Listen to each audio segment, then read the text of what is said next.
باپ کے گھر سے دے رہے ہو، ماں کی پراپرٹی بیچ کر دے رہے ہو، پبلک کا پیسہ پبلک کی خدمت کرنے کے لیے. کبھی کسی ایم ایل اے کی سیلری پر اعتراض ہوا، کبھی سی ایم کی سیلری پر اعتراض ہوا، کبھی پی ایم کی سیلری پر اعتراض ہوا، کبھی ڈاکٹر کی انکم پر اعتراض ہوا، کبھی وکیل کی انکم پر اعتراض ہوا. جتنے لوگ کروڑوں کی مالیت کما رہے ہیں ان کی کمائی پر کسی کو کبھی ڈاؤٹ نہیں ہوتا، بلکہ وہ عزت دار شمار ہوتے ہیں. اور جو معمولی تنخواہوں پر 24 گھنٹے قوم کی خاطر فارغ ہونا چاہتے ہیں ان کی سیلری بڑھاتے ہوئے دم نکل جاتا ہے. تو معافی مانگو اللہ سے، اتنا بدنصیب کیوں بنایا کہ میں کوئی اچھائی دیکھ نہیں سکتا ہوں.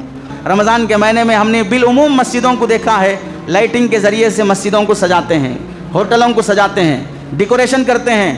مسجد کے پیسے سے مسجد کا ڈیکوریشن کرنا ناجائز اور حرام ہے.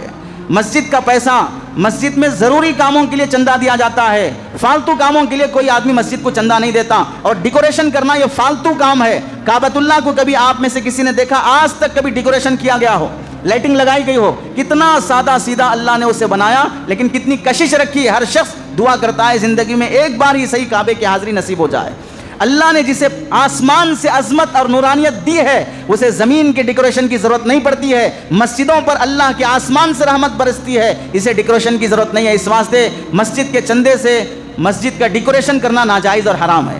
اور بعض مسجدوں میں یہ بھی دیکھا گیا رمضان جیسے آئے گا پبلک سے چندہ کریں گے، وصول کریں گے. رمضان آ رہا ہے، پینٹ مارنا ہے، پنکھے بدلنا ہے، اے سی دلانا ہے، قالین بدلنا ہے، ان سب کے لیے چندہ کر کے 3 سے 4 لاکھ کا ہر رمضان پیسہ خرچ کریں گے.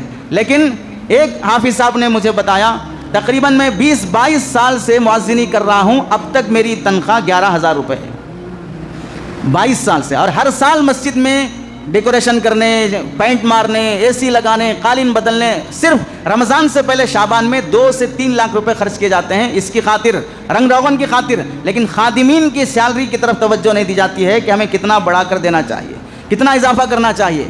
میں ان بندوں سے ہاتھ جوڑ کر درخواست کرتا ہوں یا تو خدمت کرنے والے بنو یا خاموش رہنے والے بنو، ٹانگ کھینچنے والے نہ بنو. بعض ایسے لوگ بھی کمیٹیوں میں آ جاتے ہیں جو دیتا ہوا دیکھنا بھی برداشت نہیں کرتے. اگر کسی امام صاحب کی تنخواہ میں سیلری میں اضافہ ہو جائے 10%، 20% یا ہنگامی طور پر 5-10 ہزار کا، دیکھا اتنا اضافہ ایک ساتھ، اتنا اضافہ ایک ساتھ. تمہارے باپ کے گھر سے دے رہے ہو، ماں کی پراپرٹی بیچ کر دے رہے ہو.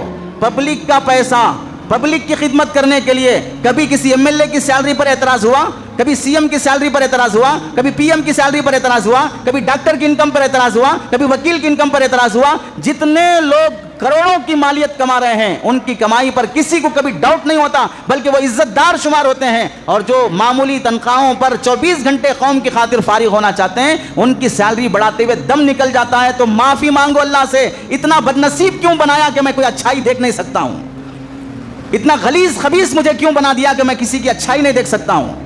اللہ سے مانگو اللہم اجعلنی مفتاحا للخیر ومغلاقا للشر. اللہ مجھے خیر کی چابی بنا، برائی کا تالا بنا، میں خیر کا ذریعہ بنوں، برائی کا ذریعہ نہ بنوں. اس واسطے رمضان کے مہینے میں جہاں مسجدوں کی خدمت کرنا چاہیے وہاں مسجدوں کی خادموں کی خدمت بھی بہت بڑی ذمہ داری ہے.